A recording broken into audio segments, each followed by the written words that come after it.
200 pound, 250 pound, 300 pound एक महीने की भी इंश्योरेंस आती है। ऐसा बोनस जो आपको इंश्योरेंस करवाने से ही मिलता है। हो सकता है मेरे एड्रेस के ऊपर आपकी इंश्योरेंस कम आए, लेकिन किसी दोस्त के ऊपर अगर आप चेक करें तो उस पर ज़्यादा आ जाए। अस्सलाम वालेकुम, मेरा नाम है अबरार और आज मैं आपको इस वीडियो में बताने लगा हूँ कि यूके में जब आप आते हैं तो आपको गाड़ी की जो इंश्योरेंस करानी होती है वो किस तरह से आप उसको कितना ज़्यादा चीप कर सकते हैं। इससे पहले मैं आप जो लोग नए मेरा चैनल को देख रहे हैं भाई उनको मैं बता दूं कि जब भी आप यूके में आते हैं और आप कार बाय करते हैं तो आपको उस कार को चलाने के लिए इंश्योरेंस लाजमी होती है। ऐसा पॉसिबल नहीं है कि आप कहें मैं इंश्योरेंस नहीं करवाता और मैं गाड़ी चला लेता हूँ। तो गाड़ी जब भी आप बाय करते हैं उसकी मेन इंपॉर्टेंट चीज़, उसको आप रोड के ऊपर खड़ा भी अगर खड़ेंगे, जैसे अब ये गाड़ी खड़ी हुई है तो इस गाड़ी को यहाँ खड़े होने के लिए भी इंश्योरेंस चाहिए। अब इंश्योरेंस पहली बात यह है कि किस तरह से करवाते हैं, क्या तरीक़ाकार होता है यूके में इंश्योरेंस लेने का। इसके बाद फिर हम बात करेंगे कि इंश्योरेंस सस्ती किस तरह से लेनी चाहिए और इंटरनेशनल लाइसेंस पे इंश्योरेंस इंडिविजुअली जब आप स्टार्ट करते हैं, जब शुरू करते हैं तो इंश्योरेंस कितनी आती है। तो सबसे पहले हम बात करते हैं कि इंश्योरेंस किस तरह से होती है। अब इंश्योरेंस जो होती है वो जब भी आप कार बाय करते हैं, अगर आपने कार फॉर एग्ज़ाम्पल इस गली से बाय की है और साथ वाली गली में भी लेकर जानी है अपने घर तक, तब भी आपको यहाँ से गाड़ी चलाने के लिए इंश्योरेंस लाजमी है। अगर आप इंश्योरेंस नहीं करवाते तो आपको अनलिमिटेड जुर्माना होता है और मेरे आसपास कुछ लोगों को काफ़ी हद तक जुर्माना हुआ भी है। अनलिमिटेड नहीं हुआ उनको, लेकिन अनलिमिटेड जुर्माना हो सकता है। उनको 1500-2000 पाउंड जुर्माना हुआ। तो क्योंकि मेरा काफ़ी एक्सपीरियंस है गाड़ियाँ बाय और सेल करने का, ये भी एक गाड़ी है, वो पीछे आपको एक गाड़ी नज़र आ रही है, मेरी गली नहीं है, ये दोस्तों की गली है। और वो जो 3 गाड़ियाँ आपको नज़र आ रही हैं ना, वो तीनों भी जो हैं वो दोस्तों की है। तो काफ़ी एक्सपीरियंस के बाद पहले आपको ये बताता हूँ कि इंश्योरेंस करवाते कैसे हैं। तो कुछ वेबसाइट्स होती हैं, उन वेबसाइट्स पे जाके आप यहीं पे गाड़ी खड़ी करते हैं और आपकी इंश्योरेंस हो जाती है। आपको किसी बंदे को बुलाने की ज़रूरत नहीं होती, उसको चेक नहीं कराना पड़ता। आपको सिर्फ उन वेबसाइट्स पे जाना होता है और उन वेबसाइट्स पे जाके आप ख़ुद को कराते हैं रजिस्टर, और जो भी डिटेल्स वो आपसे मांगते हैं वो डिटेल्स आप उस वेबसाइट के अंदर पुट करते हैं। उस डिटेल में इंपॉर्टेंट चीज़ें होती हैं और उसी डिटेल के ऊपर डिपेंड करता है कि आपकी इंश्योरेंस कम आएगी या ज़्यादा आएगी। पहले मैं आपको बता दूं, जो इंटरनेशनल लाइसेंस पे स्टूडेंट्स आते हैं और जो भी कोई बंदा अगर वर्क वीज़ा पे भी आता है और आपके पास है इंटरनेशनल लाइसेंस, तो उसके ऊपर भी यूके में गाड़ी की इंश्योरेंस हो जाती है। लेकिन गाड़ी की इंश्योरेंस जो आप स्टार्ट में कराते हैं, जब मतलब जो भी नया बंदा आता है, जो उसकी पहली इंश्योरेंस आती है वो बहुत ज़्यादा आती है। अगर उसको मंथली आप कन्वर्ट करें तो तकरीबन 200 पाउंड, 250 पाउंड, 300 पाउंड एक महीने की भी इंश्योरेंस आती है, जो कि बहुत ही ज़्यादा एक्सपेंसिव है। इसी तरह कुछ लोग जो हैं उनकी ईयरली इंश्योरेंस होती है। ईयरली का मतलब होता है कि वो पूरा साल, आपकी मर्ज़ी है आप मंथली पे करें या पूरे साल की इंश्योरेंस पे करें। तो कुछ लोग ऐसे होते हैं जिनकी 3000-4000 पाउंड इंश्योरेंस आती है पूरे साल की। लेकिन मैं ऐसे लोगों को भी जानता हूं जो इंटरनेशनल लाइसेंस पे आए थे और उनकी इंश्योरेंस सिर्फ 1000 पाउंड आई थी पूरे साल की।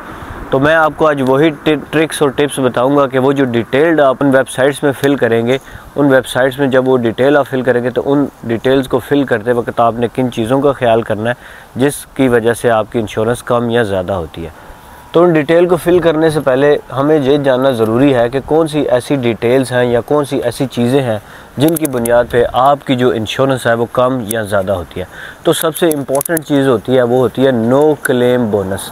नो क्लेम बोनस का मतलब होता है एक ऐसा बोनस जो आपको इंश्योरेंस करवाने से ही मिलता है। मिसाल के तौर पर अगर मैं यूके में 10 साल से रह रहा हूँ और मैंने यूके में 10 साल से अपनी गाड़ी इंश्योर करवाई हुई है, तो मेरे साथ 10 साल का नो क्लेम बोनस होगा। नो क्लेम बोनस का मतलब ये होता है कि आपने मुख्तलिफ इंश्योरेंस कंपनी से इंश्योरेंस करवाई लेकिन आपने इंश्योरेंस को क्लेम नहीं किया।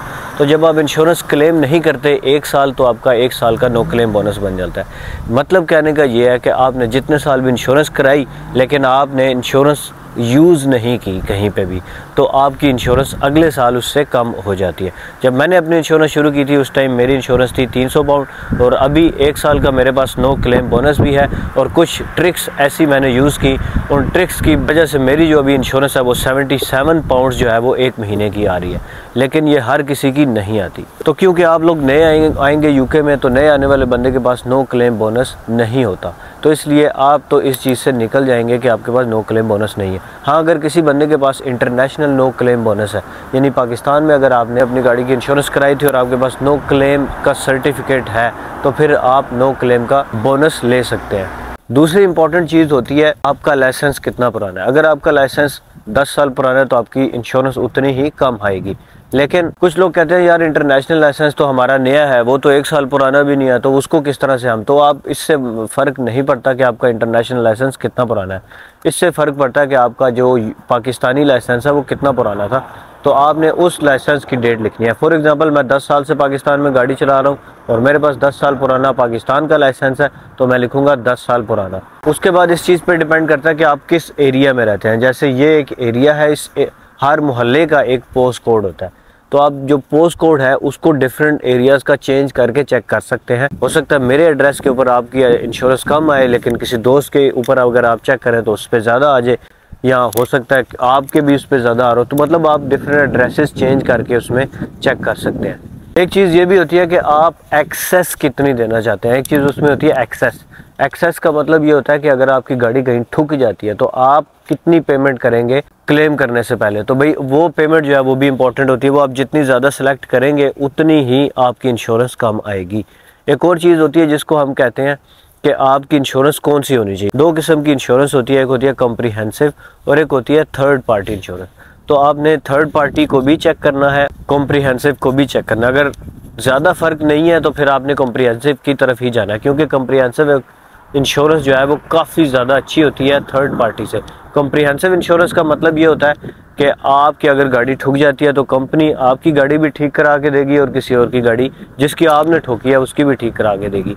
थर्ड पार्टी का मतलब यह है कि अगर आपकी गलती थी तो गाड़ी आपकी ठीक नहीं होगी, लेकिन अगले बंदे की गाड़ी है या अगर आपने प्रॉपर्टी को नुकसान पहुंचाया तो वो भी आपकी इंश्योरेंस कंपनी उसको ठीक करके देगी। उसका जो भी अजाला होगा या नई गाड़ी देगी या जिस तरह भी, वो आपकी इंश्योरेंस कंपनी उसको कवर करती है। और एक चीज़ ये होती है कि जितनी आप गाड़ी नई लेते हैं, मतलब ये है कि आपकी गाड़ी जितनी पुरानी होती है उसकी इंश्योरेंस भी उतनी ही कम आती है, लेकिन आपकी गाड़ी जितनी नई होती है उसकी इंश्योरेंस भी उतनी ज़्यादा होती है। अगर आपकी 2017 मॉडल गाड़ी है तो उसकी इंश्योरेंस कम आएगी, लेकिन अगर आपकी गाड़ी पुरानी है 2005-6 मॉडल तो आपकी इंश्योरेंस ज़्यादा आ सकती है। एक और बड़ी इंपॉर्टेंट चीज़ जो लोगों को नहीं पता वो ये होती है कि आप जो आपकी इंश्योरेंस है उसकी स्टार्ट डेट आपने चेक करनी है।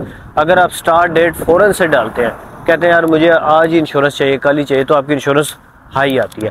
लेकिन अगर आप इंश्योरेंस स्टार्ट डेट जो है 1 महीने बाद की डालते हैं तो आपको काफ़ी ज़्यादा उससे फ़र्क पड़ जाता है। तो आप अपनी जो स्टार्ट डेट है उसको भी चेंज करके चेक कर सकते हैं। एक और इम्पॉर्टेंट चीज़ है कि आप डिफरेंट जो कंपनीज़ हैं, जिस तरह एडमायरल है, एलिफेंट है, इस तरह और भी कुछ कंपनीज़ हैं, तो आप बजाय इसके कि थर्ड पार्टी की इंश्योरेंस वेबसाइट पे जाके चेक करें, इससे बेहतर यह है कि आप कंपनी की ऑफिशियल वेबसाइट पे जाके कोट लें।